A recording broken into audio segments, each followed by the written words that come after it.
Hey, welcome to The Guide. I'm Yo. And I'm Will. Yeah. And we're here to give you a quick update on everything that's going on with The Guide. And we had lots of new stuff going on with The Guide this week. First, let's talk about PlayStation Vita and Skype. Yes, as of now, Skype is officially working with PlayStation Vita. So, basically, because it works on the 3G networks too. Right. So it's pretty close to having an actual phone. It's like a digital phone, basically. It seems kind of weird. It's like if they wanted to make a PlayStation phone, why didn't they just do that? Well, they actually did that, but no one really bought it. Exactly. So they do have Skype on the PlayStation Vita. Yeah, and I like the fact that you have the option during your call to switch between the front and rear camera. Right. That way, I mean, if you've got, you know, like, hey, dude, check this car out. Look what I found. And then just switch your camera and show it to them. Yeah. And it's nice that you can like pause a game, go to Skype, right, and then go back. Yeah, so as long as you have Skype opened initially in the background, then it'll minimize, and then no matter what game you're playing, a little message bubble will come up in the corner saying you've got a call. Or we'll see how it works out, but yeah, Skype now available for your PlayStation Vita, so if you want it, you can go and get it from the PlayStation Network. And if you want to find out more, you can head over to Skype's blog site, and they have some more details about it there. Now, I have had the privilege of working with the Ghost Recon Future Soldier multiplayer beta. And I will say this, even more than Battlefield, this is a team-orientated multiplayer game. Yeah, you can go out and do your lone wolf thing, but you are not going to win. We actually won some matches just because our team worked well together. We got the teamwork bonus, which in a tie game will put your team over the edge and actually give you the win. So it's very much team orientated. There's two parts to the beta. You can either play conflict with randomly spawning objectives that you have to get to, or with saboteur, which is basically like capture the flag, except there you get a bomb and you have to take it to the enemy's stronghold and then detonate it. Gotcha. Both are really fun, but very team orientated. If you're not on Xbox Live chatting with people, your team probably won't work well together. You gotta talk with people.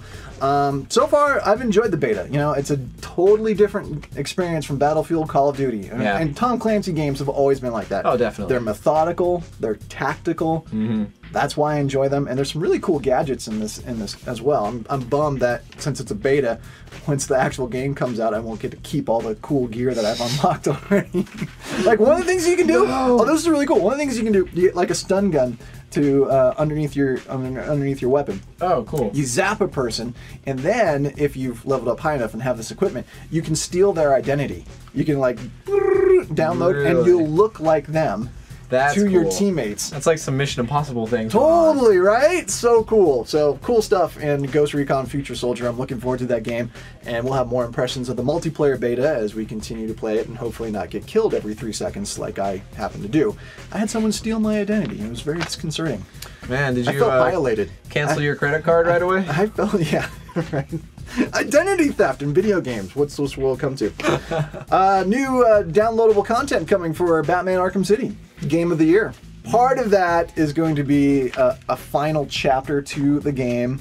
New downloadable content, over 2 hours of story gameplay, not just challenge maps, but story mode. Attempt to give it some more resolve. Yeah, I think. Yeah. It's called Harley Quinn's Revenge, and you know, Joker is dead. Oh, spoiler! Sorry. And she wants to get her revenge. That's why it's called that. So it'll be interesting to see how all that plays out. You can get a little glimpse of it. We have the trailer up for the Game of the Year edition of Batman Arkham City, and they have a short little glimpse of what the new DLC is going to look like. So if you want to check that out, head over to the website. And then Brave coming out. Have you seen the new trailer yet? Barely. I caught a glimpse of it. You work for the Guide. You don't even watch the stuff that we post. Anyway, we have a new trailer up for Brave, and it's kind of interesting. Reveals not more of the story, but kind of gives you more of a sense of what the movie may be about. And I think I get the sense from the new trailer that family's going to play a key role in the story, which I'm kind of excited about. You know, there's not a lot of stories that emphasize the importance of a loving, supportive family and how important that can be to fulfilling our destiny. Yeah, I think Pixar is a good name to be able to pull that off, too. Absolutely, absolutely. And then we have a poll going on right now. It was recently announced there's going to be a new Dark Knight Rises trailer with the Avengers, which I thought was kind of interesting. So I was like, is that a good idea or bad? I mean, how do you feel about that? Does that make you want to go see the movie more? Well, I'm not a huge DC Batman fan to begin with, so that doesn't really change much for me.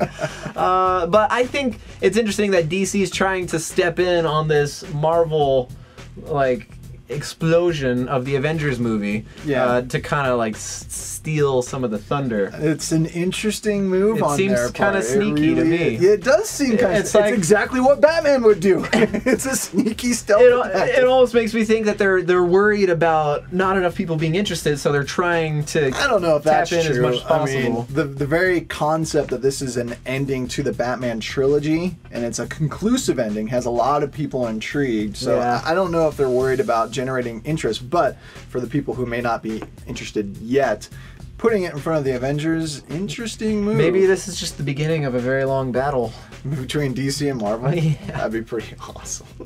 Anyway, we're going to have a chance to check out The Avengers here soon, and so we'll have a review of that for you May 4th, and also hopefully get a peek at that new Dark Knight Rises trailer when we get our screening for The Avengers. Totally. And also we have some new comic book reviews up for you to check out, as always, so you can go there, and thank you Astro Zombies, as always, for providing those. We'll probably have a new feature from them soon, where they'll highlight some of their picks of the week. Oh, yeah. The books they're most excited about, so look for that soon on the guide. And I think that pretty much wraps it up for this week. I think so. It's a good handful. Good handful of stuff. And again, if you want to keep up with what's going on, well, you got to like us. Not because we need the affirmation. But you don't actually have to like us. Right. But you just like what we do. I mean, I wouldn't mind if people liked me. Yeah, it never hurts. I wouldn't mind if people liked you.